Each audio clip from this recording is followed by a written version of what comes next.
Assalamualaikum warahmatullahi wabarakatuh dan salam sejahtera. Waalaikumsalam warahmatullahi wabarakatuh. Apa khabar hari ni? Alhamdulillah. Okey. Macam mana pagi waktu ni? Okey tak untuk buat sesi kaunseling? Okey. Dekat Keadaan sangat. macam mana?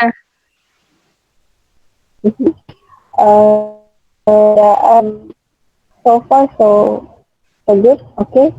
I'm fine. Okey. Selesa ya? Okey.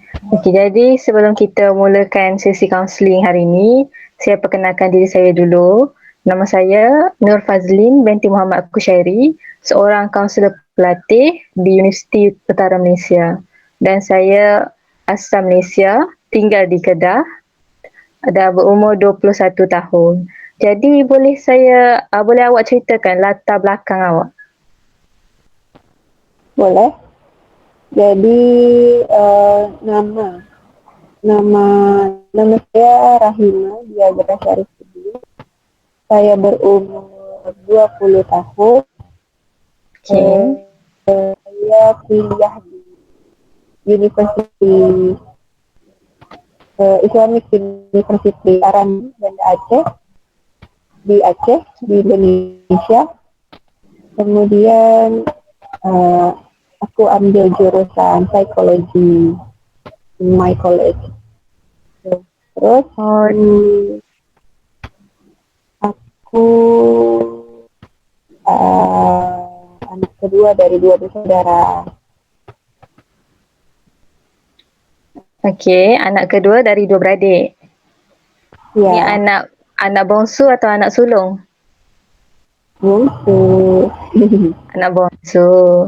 Jadi tadi nama dia Rahima. Boleh ada nama panggilan lain?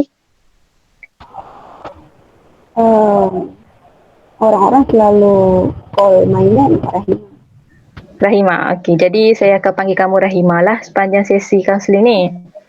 Okey, jadi sebelum tu saya nak tanya, kamu pernah menjalani sesi kaunseling?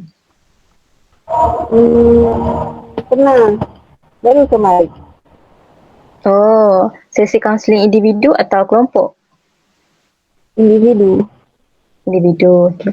Jadi dah ada basic lah mengenai sesi kaunseling ni. Ya, tak banyak lah.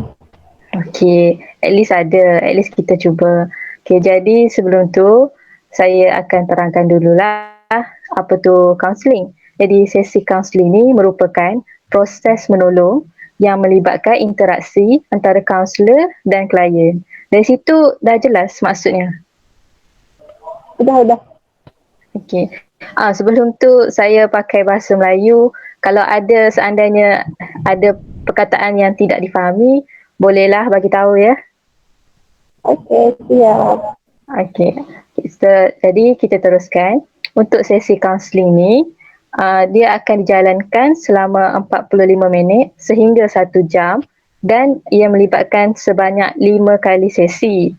Tetapi kalau sesi tu dijangkakan perlu masa tambahan, jadi kita akan bincang semula lah ikut persetujuan bersama untuk selesaikan sesi tu. Jadi dari situ dah faham? Okey. Okey, seterusnya saya akan teruskan dengan etika kerahsiaan. Okey, sesi kaunseling ni adalah bersifat rahsia di mana segala isu dan segala perbincangan yang kita jalani pada hari ini tidak akan dikongsi dengan orang luar. Melainkan jika sesi ini dianggap membawa ancaman kepada diri kamu ataupun orang lain, jadi saya terpaksalah berbuat demikian. Dari situ dah jelas. Sudah. Okay, jadi ada apa-apa pertanyaan lagi? Um, sudah cukup. Okey, kalau begitu saya nak tanyalah. Boleh kita mulakan terus ya sesi pada kali ini? Boleh. Jadi ada isu apa yang hendak dibincangkan pada sesi hari ini? Um, sebetulnya ini nggak apa-apa kan kalau pakai bahasa Indonesia. Nggak apa-apa, saya ngerti kok. Jadi itu yang I want to sharing adalah itu merasa insecure about aku ada itu organisasi, kemudian aku nampak di situ banyak orang-orang yang kemampuan public speaking-nya sangat bagus, sangat lancar. Sedangkan aku nih belum berani, belum belum belum apa ya, ya belum bisa lah, belum bisa eh, public speaking lancar kayak gitu. Jadi berapa kali ikut misalnya rapat di organisasi, meeting di organisasi atau di seminar itu rasa rasanya aduh susah untuk ngomong di depan publik, di depan publik kayak gitu. Okey, jadi apa yang saya faham dari sini, kamu mengatakan bahawa kamu rasa takut dengan orang-orang yang pandai public speaking. Begitu? Iya, Okay, jadi sini saya nak tanyalah, apa yang kamu rasa takut sangat mengenai public speaking tu? Apa yang kamu rasa takut dengan orang-orang yang pandai public speaking tu, yang membuat kamu insecure? karena aku takut misalkan satu masa aku maju. Kemudian karena orang itu sudah pandai, sudah lancar, kemudian aku takut orang itu menilai cara bicara aku mungkin nggak bagus gitu. Jadi aku takut dinilai nggak sebagus mereka karena ya belum lancar, belum belum paham semua. Jadi di sini dapat saya simpulkan yang kamu sebenarnya agak risau tentang pandangan orang lain terhadap diri kamu sewaktu public speaking, begitu? Iya betul. Okay, jadi saya nak tanyalah, apa inisiatif yang kamu ada buat untuk atasi isu ni? Sebenarnya sudah banyak, tapi entah kenapa kurang kurang efektif atau mungkin karena belum aku jalanin ya. Mungkin aku sering nonton video, like video motivasi untuk public speaking, motivasi untuk ya macam-macam lah untuk public Ya, speaking. Tapi pas praktek di real itu tak, tak bisa juga. boleh ulang semula, kurang jelas tadi. Sampai mana? Alasan apa kenapa dia kurang efektif bagi kamu?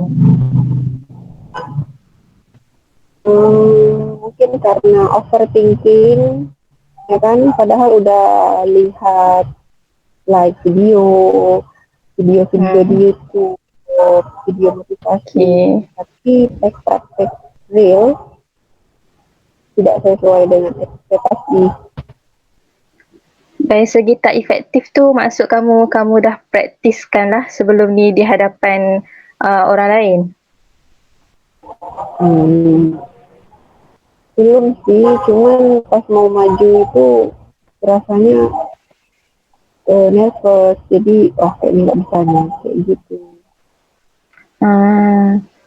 Jadi sekarang ni kamu rasa ada tak inisiatif lain yang kamu nak buat untuk atasi masalah ni? Ya, mungkin sih harus terus try. Bisa diulang? Mungkin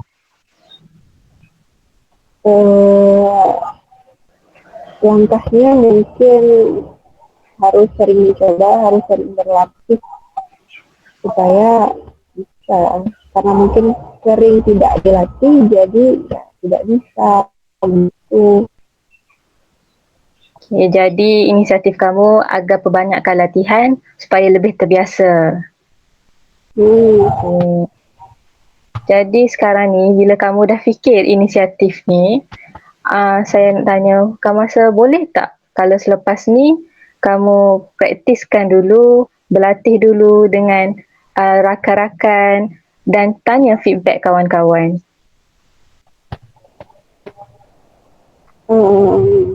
Malu. Malu. Mungkin boleh cuba praktis dulu sendiri sambil tengok cermin.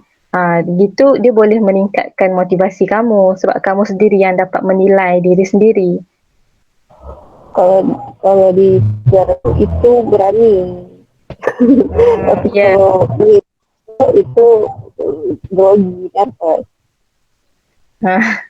jadi kalau kamu masih rasa ragu-ragu, selepas ni kamu rasa apa yang perlu kamu buat supaya boleh tingkatkan keberanian tu? Mungkin mulai dari berargumen atau berpendapat di, di kumpulan-kumpulan kecil. Misalkan ada meeting kecil antar kumpulan, so Ya. kita harus berani dari lingkungan kecil hingga ke lingkungan yang besar gitu. Misal dari awalnya dari 5 orang kita berani berpendapat, kemudian ke 10 orang kita berani lagi berpendapat, ke 15 orang mungkin kita berani berpendapat, mungkin itu triknya. Okey, jadi di sini okey. Jadi di sini dapat saya lihat bahawa kamu nak latihan dululah dengan grup-grup kecil. Grup-grup yang tak ramai orang supaya terbiasa dengan uh, dengan audiens yang lebih besar. Ya, Dari situ, dari apa inisiatif yang kamu fikir tadi tu, kamu rasa boleh tak lepas ni nak cabar diri supaya lebih berani, supaya tak rasa ragu-ragu untuk membuat public speaking di depan orang ramai? I will try. InsyaAllah boleh. Ya, I will try. Okay. Jadi selain pada public speaking tu, perasaan ragu-ragu tu dapat saya lihatlah kamu sebenarnya boleh bercakap public speaking tu. Tetapi cuma lacks of confidence. Itu yang saya lihat dari kamu. Betul? Jadi daripada situ, inisiatif kamu tadi pun kamu menyatakan yang kamu nakkan lebih latihan lagi dengan membuat latihan untuk praktis bercakap dengan individu lain ataupun grup-grup kecil yang lebih kecil supaya kamu lebih terbiasa. Ya, Okay. Oleh itu bagi kamu, seandainya kamu dah buat latihan tu nanti, apa feedback kamu bagi diri kamu seandainya kamu boleh berubah benda tu, boleh ubah diri kamu? maksudnya Uh, uh, maksud saya begini, seandainya kamu dah boleh ubah diri kamu, apa feedback yang kamu nak beri pada diri kamu? Dia umpama kata-kata motivasi, kata semangat untuk diri kamu. ya kalau misalkan after I'll try dan itu sukses dan itu ternyata berhasil, ya Okay. go to be myself. Okay, jadi itulah di antara inisiatif yang kamu boleh buat untuk atasi masalah public speaking ni. Jadi kamu ada persoalan lain ke ataupun masih lagi ada rasa ragu-ragu untuk atasi isu public speaking ni? Sebenarnya karena overthinking itu yang saya sering memikirkan pendapat orang lain. Padahal mungkin bisa jadi orang itu nggak ngomong kayak gitu. overthinking yang terlalu berlebihan. So, I don't know lah cara mengatasi overthinking itu macam mana. Okay, jadi di sini saya lihat bahawa kamu terlalu overthinking ya. Untuk itu, Iya. oleh itu kamu kenalah kurangkan sikit overthinking tu. Jadi bila buat public speaking tu, cuba jangan fikirkan pandangan orang lain. Boleh? Selalu aku ingin mencoba, tapi waktu hari jadi tu sudah overthinking lagi. Aduh, macam mana ni pasti orang ni cakap belakang kayak gitu. Jadi sekarang kamu nak atasi pula masalah overthinking tu. Right. Ya. Jadi kamu pernah tak buat sesuatu bila overthinking tu berlaku? Hmm, apa ya? Satu mungkin ini pernah di waktu itu udah berpikiran, udah overthinking sama other people, Ya, terus ya ngomong cerita sama kawan kalau okey. aku nih overthinking, kemudian kawan support, ngasih semangat, jangan selalu overthinking kayak gitu. Terus setelah disemangati kawan baru, tapi kalau untuk mencoba sendiri kadang-kadang tetap overthinking itu terus. Jadi butuh apa ya, butuh ada orang yang support system kayak gitu. Okey. Jadi dapat saya lihat di sini bahawa rakan-rakan tu memainkan peranan yang penting lah bagi kamu mengatasi masalah overthinking ni. Jadi, Karena jadi saya rasa lepas ni kamu boleh rujuk pada kawan-kawan tu setiap kali kamu overthinking. Ataupun kamu ada fikirkan cara lain selain daripada rujuk kepada kawan?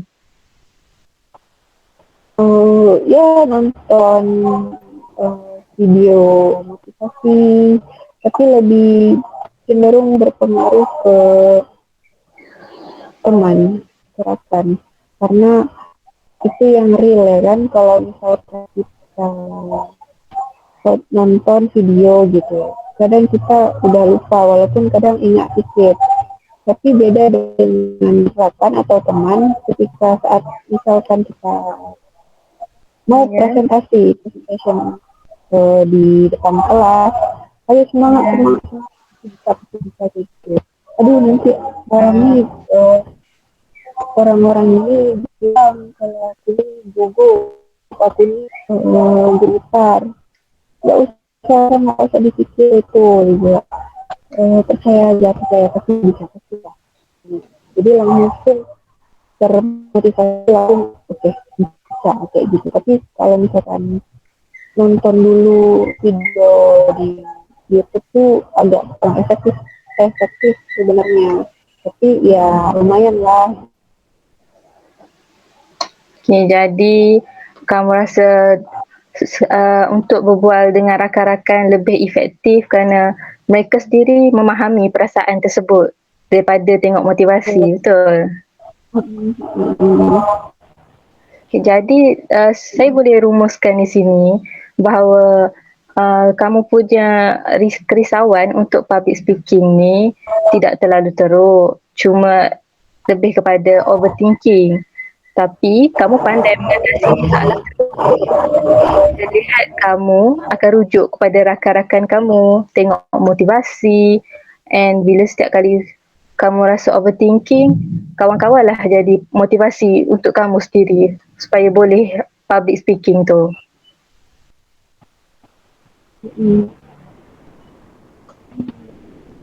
Jadi dari sini saya rasa kamu dah boleh atasi masalah tu. Kamu dah tak ada masalah sangat tentang public speaking tu. Jadi untuk tu saya rasa kamu dah sangat berkesan dah cara yang kamu buat tu. Iya, kadang hanya planning, tapi eh, waktu kita jalani beda dengan realita tidak sesuai dengan ekspektasi. Kadang seperti itu. Tapi ya aku harus selalu coba, aku harus selalu upgrade, aku harus mencoba hal-hal yang baru, harus berani ya. Biasalah, kita manusia cuma mampu berancang. Jadi kita kena banyaklah berusaha, banyak buat latihan supaya boleh hadapi masalah tu.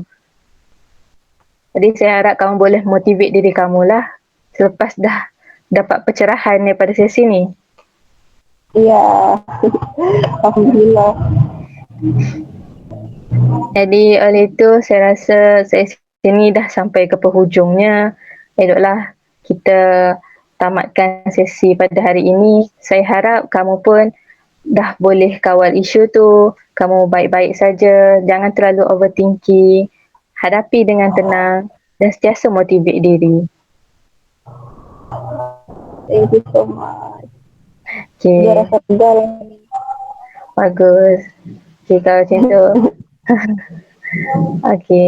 Dan kalau macam tu saya ingin ulang semula lah etika kerahsiaan ni sebab ini penting untuk sesi kaunseling ni di mana segala isu yang dibincangkan di dalam sesi ini adalah bersifat rahsia dan tidak akan disebarkan kecuali kalau isu tu memudaratkan diri kamu ataupun orang lain.